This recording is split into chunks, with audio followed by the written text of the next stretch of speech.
This is a place that I come to walk, which at the moment is the closest thing I get to play in our current situation. And so I walked a path of this park, playing. But I like this park, and I'm choosing this part of the park to film because it is a multi-species reading of play that I'm interested in, and this area of the park is a great example of it.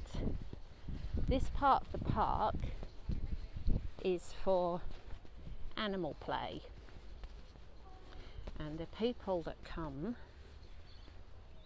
meet, and this is a fantastic time to come. It's late afternoon, and I guess people have been at home working or doing whatever, and they're congregating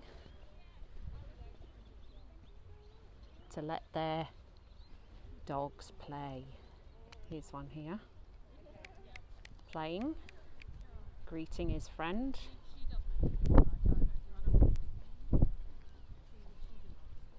So the people meet and their dogs play, and I really like that. So you could do a kind of multi-species ethnography of play in this park, because this is always a busy spot.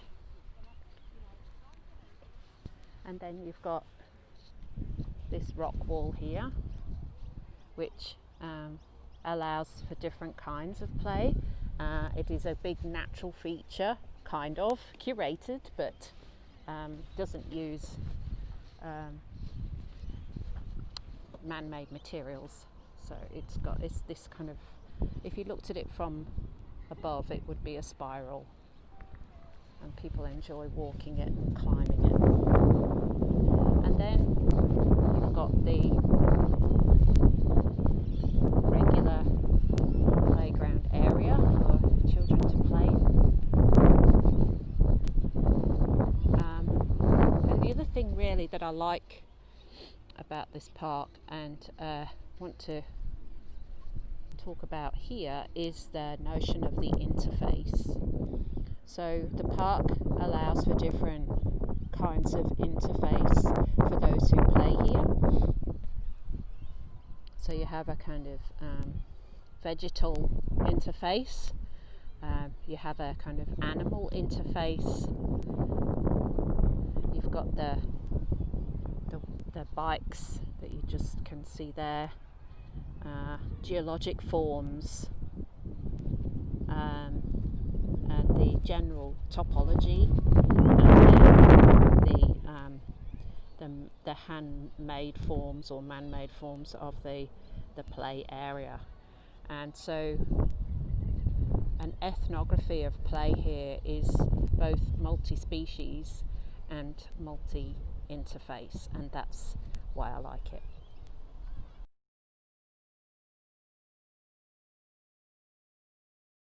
So I'm entering this park near where I live. The interesting thing about this park is that it's really messy in its design. There's multiple points of entry, and there's parts of it that are unplanned, and at the moment it's full of people who are enjoying the afternoon sun. This year, when it has been open, it has been busier than ever. Like reverse psychology, when people are told to stay indoors, one of the impacts is that they immediately start to appreciate and engage with public spaces more than before. I've lived in this area for about 5 years, and this is the first time it has really felt like a neighbourhood. Similar to my experience growing up in a Melbourne suburb last century, the threshold between my front door, the street, this park seems less clear. For me, there's a greater sense of connection with the places around my home. In the middle of the park is an old-style adventure playground, a giant castle in the forest. This year it seems parents are generally more engaged in play, jumping in with their children rather than sitting or standing on the edge of the playground. Apparently, though, it is about to be demolished and replaced, as it has been deemed unsafe. Because it's really a playground from last century, a traditional adventure playground. The kind that started after the Second World War, although this was probably built in the 70s or 80s. It would have been built by the local community during a working bee, everybody coming together to build this communal space. So it's inventive, but it's also really dangerous, but in a good way. It's a kind of a challenge to kind of navigate and to explore. And it's really about messy material play. For most of this year it has been closed, but when it has been open, it's been an inspiration and a kind of challenge for those that come to play here. Leaving the park, there are many chalk drawings along the bike path. Sometimes there are hundreds of them here. Sometimes they mark out games for people or for bikes. Sometimes they include rainbows and messages of hope. But they're always here. And in fact, it rained just yesterday, and already there is 10, 20 new drawings that have kind of sprung up just overnight.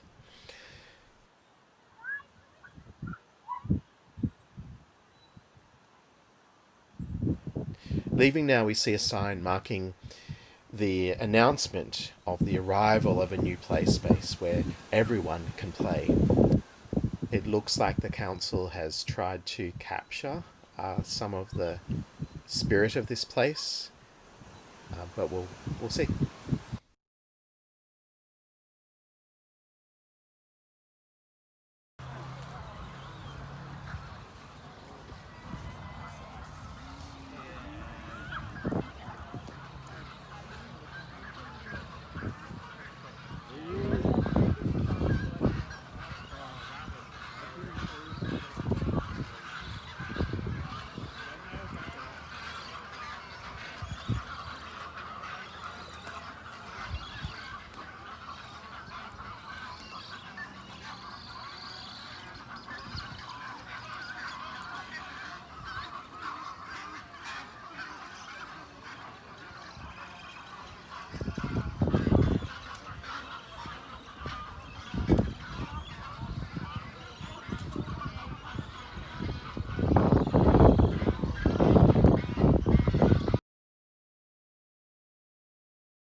So I've been living in this area just north of, it's in North Coburg, north of Faulkner Cemetery, and it's just such a lovely out of the way spot here. There's a hole in the fence just there, and it goes through to an area. You can see there's a tarp, a few shopping trolleys, and someone was actually living in behind that tree for a while in a kind of hideaway, I guess. It's a lovely area. It's really reminds me of some of the edges that exist between residential and industrial. And actually this part I'm taking you to now is about halfway, maybe 3/4 of the way along a run I do at the moment, but we're approaching it from the opposite direction from what I normally would. So up we come here, and it's a bit windy. I hope you can hear the audio, but you get a kind of power line augmented railway bridge with what is actually a reasonably good view for this of the sky. So on this very spot I'm standing here, you get people. Oh, there's a champagne bucket. That's new. You get people taking sunset photos, but normally I would actually come from another direction and run sort of up to where I just left then and walk along here, and this takes you to right over the top of the cars, and if you walk right across, you get a view of a car wreckers. So I usually for some reason stop right above this center lane, and this is a great little spot for crunches and push-ups and various bits and pieces. And you get other people, as I said, people taking photos of the sunset, and even people just trying to get a little quiet spot to have a private conversation on the phone. And you can see the ramp there coming up that actually leads from that area under this bridge. You get a bicycle ramp there and up to this spot here. So personally, I think this qualifies as a bit of a play zone. I use it, as I said, for running, and I know that people come along and take happy snaps, and obviously someone's been up here with a bit of the silverware. Yeah, it's like someone's been doing some maybe donuts or something on their trail bike.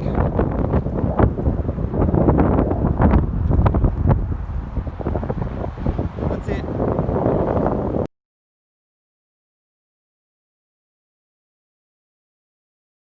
Moonee Ponds Creek drains an area of approximately 145 square kilometres. The catchment extends from Greenvale through parts of Broadmeadows, Glenroy, Essendon, and Moonee Ponds, before flowing southward through Flemington, Kensington, North and West Melbourne into the Yarra River. The catchment is almost all urbanised, and housing developments continue to expand across the remaining pastoral land in the upper catchment. Originally, the creek had shallow ponds of water that formed a chain along the length of the watercourse, isolated in drier times of the year, and flowing in the wetter months after heavy rains. These environments would have provided a water source as well as abundant plant and wildlife resources. Eels and murnong, yam daisy, appear to have been prominent resources along the creek. As well as these food resources, there were camp locations on the nutrient-rich floodplains that, at certain times of the year, would have encouraged the Aboriginal people to take advantage of its seasonal bounty. When Europeans first invaded the Port Phillip region, 5 Aboriginal language groups, part of the Kulin Nation, already occupied it. Consisting of multiple land-caring units, these clans were connected through cultural and mutual interests, totems, trading initiatives and marital rights. The local clan, the Gunung, meaning creek-dwelling people, were connected to the Moonee Ponds Creek and other waterways in the area. There is still evidence of Aboriginal occupation at the Woodlands Historic Park. Scattered through the park are scarred trees and surface stone tool scatters, and an occupation site is also listed in the park. Other resources within the park which would have been used by the Aborigines include kangaroos and possums, birdlife including waterfowl and plant foods such as yam daisy, tubers and gum resins. A stone tool has also been found in Royal Park, near the old course of the creek. The first land sales in the area of Strathmore on Moonee Ponds Creek were made in 1843 and 1845. Between 1940 and the 1980s, the Melbourne Metropolitan Board of Works, now called Melbourne Water, realigned and concreted the creek from Strathmore to Flemington Road, in an attempt to stop periodical flooding. The modifications were part of extensive urban development of the lower floodplain. For much of its length through the northern suburbs, the creek is now characterised as a concrete stormwater drain that parallels the Tullamarine Freeway/City Link. Restart the world.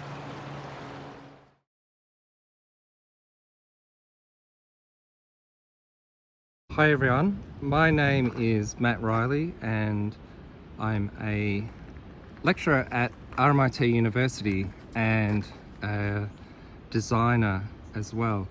And I'm here at the Periander Gardens, which is a very calm and beautiful spot that I've been coming to very, very often since I was young, but particularly in the last number of months in lockdown. And it's located in the Dandenong Ranges outside of Melbourne. And every time I come here, I really enjoy looking for the huge variety and diversity of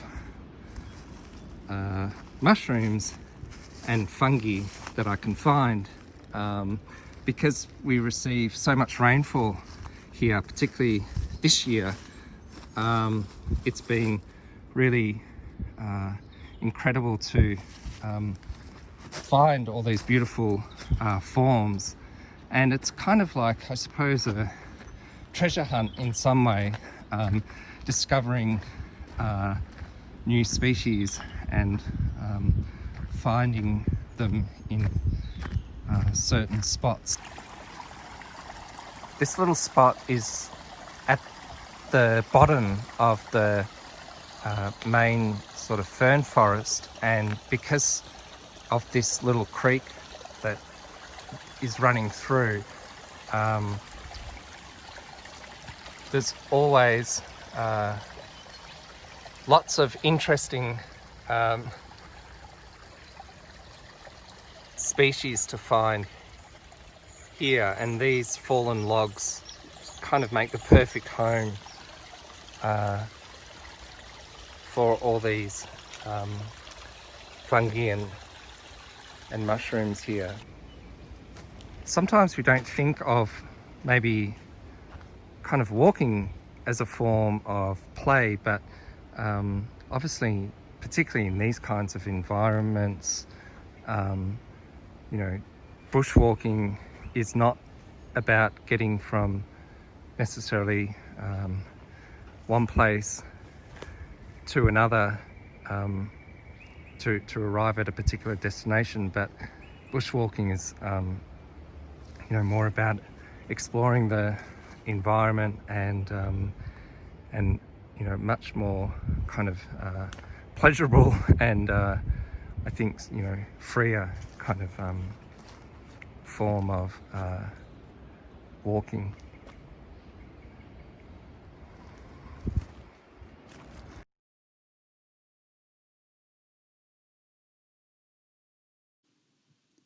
Giants, a rainbow serpent, and a flying emu.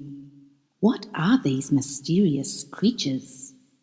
Come and play Land of the Birds, an audio game on Dja Dja Wurrung country. You can play this online anywhere and anytime.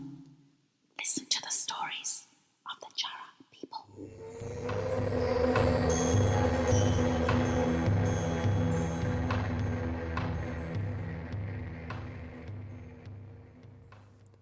Welcome to Dja Dja Wurrung country. I'm Harley Douglas, descendant of the Djara people. You're here to solve a mystery, one that has something to do with the stories you'll hear today. Stories of country, stories of my ancestors, of our totems. Enjoy the scenery, take your time, and please respect our heritage for others to enjoy. Your adventure starts now. Something strange is happening across country. People are forgetting. At first, it was just small things, what their favourite colour was, why they had to go outside. But now, people can't remember big things, who the people are in their photo albums, where they live, even what their name is. People are only half themselves, and they are lashing out. Fights, suspicion, bad decisions. We need to figure out why before we forget who we are. What are the mysterious spirits and creatures appearing across the land? What have we forgotten that must be remembered? I know you've helped solve mysteries before, so meet me at the Fletcher Street entrance in Kalimna Park, along the dirt track leading into the park. Uh-oh, gotta go!